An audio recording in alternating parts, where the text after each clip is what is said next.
21 November 2024 અદાણીના investors માટે ફરીથી પેલો હિન્ડનબર્ગ જેવો ખરાબ દિવસ હતો, કારણ કે અદાણી એન્ટરપ્રાઇઝ સહિત અદાણી ગ્રુપની દરેક કંપનીઓ અપ્રોક્સિમેટલી 20% જેટલી તો ડાઉન હતી જ.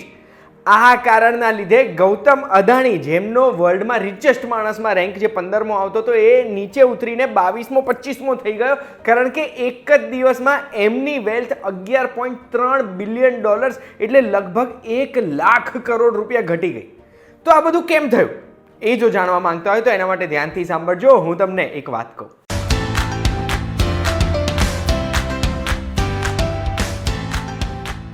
એક વાત કહું, આપનું સ્વાગત છે. મારું નામ છે ગુંજ ઠક્કર અને અદાણીના ઇન્વેસ્ટર્સ માટે ફરીથી જાન્યુઆરી 2023માં જે હિન્ડનબર્ગ રિપોર્ટ પછી જે કાંડ થયો હતો, જેના લીધે $150 બિલિયન અદાણીની અલગ અલગ કંપનીઓની ટોટલ વેલ્થ ઘટી ગઈ હતી, માર્કેટ કેપ ઘટી ગયું હતું ને, એવું ફરી નવેમ્બર 2024માં થયું.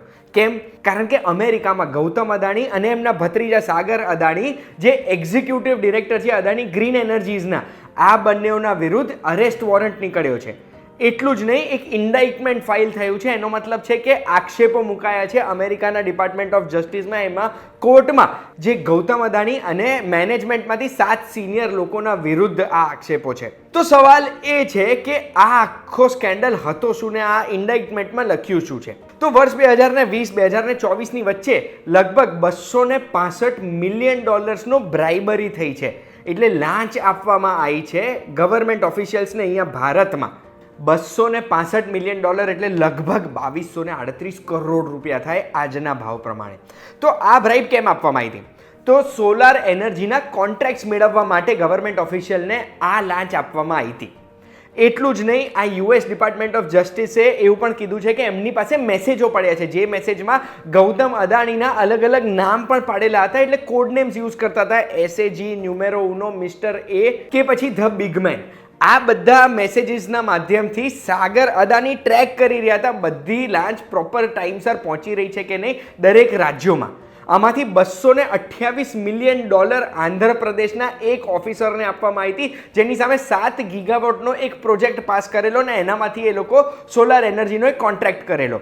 આવું આ રિપોર્ટમાં આક્ષેપ મૂકેલો છે. બેસિકલી અદાણી ગ્રીન પાસેથી સોલાર એનર્જી ખરીદે અને અદાણીને આ કોન્ટ્રાક્ટ મળે, એના માટે આ લાંચ આપવામાં આવી હતી એવો આક્ષેપ મૂક્યો. તો હવે સવાલ મને એ થાય છે કે આ જે આક્ષેપ મૂક્યા છે યુએસ ડિપાર્ટમેન્ટ ઓફ જસ્ટિસે કેમ મૂક્યા છે, જ્યારે લાંચ પણ ભારતમાં છે, કોન્ટ્રાક્ટ ભારતમાં છે, એમનું જ્યુરિસ્ડિક્શન લાગે કે નહીં? તો એનો જવાબ પણ મને આગળ મળ્યો. લગભગ $3 બિલિયન જેટલા પૈસા અદાણીની અલગ અલગ કંપનીઝે રેઝ કર્યા હતા ફોરેન ઇન્વેસ્ટર્સ પાસેથી, જેમાંથી 175 મિલિયન અમેરિકન ઇન્વેસ્ટર્સ પાસેથી રેઝ કર્યા હતા. અને યુએસમાં બ્રાઇબરીનો કાયદો બહુ જ સ્ટ્રિક્ટ છે, અને એટલું જ નહીં, પૈસા રેઝ કરતી વખતે ખોટી ઇન્ફોર્મેશન આપવી, ફોલ્સિફાઈંગ ઇન્ફોર્મેશન હોય ને, એનો પણ ગુનોમાં દાખલ કર્યો છે કે ખોટી માહિતી આપી તમે કે આ પૈસાનો ઉપયોગ કઈ રીતે થવાનો છે, અને એ ખોટી માહિતીથી તમે પૈસા ઉઘરાયા હતા અમેરિકન ઇન્વેસ્ટર્સ પાસેથી. હવે આ યુએસ ડિપાર્ટમેન્ટ ઓફ જસ્ટિસના કેસની વાત જેવી બહાર આવી, એવું તરત જ રિઝલ્ટ શું આવ્યું?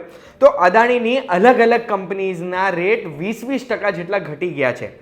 પણ અદાણી ગ્રીનની એક સ્ટેટમેન્ટમાં એવું ખબર પડી કે યુએસમાં બોન્ડ ઓફરિંગ જે એમણે કરી હતી, બેસિકલી યુએસથી જે દેવું ઉઘરાવાના હતા, પૈસા ઉઘરાવાના હતા, એ હમણાં કેન્સલ રાખ્યું છે.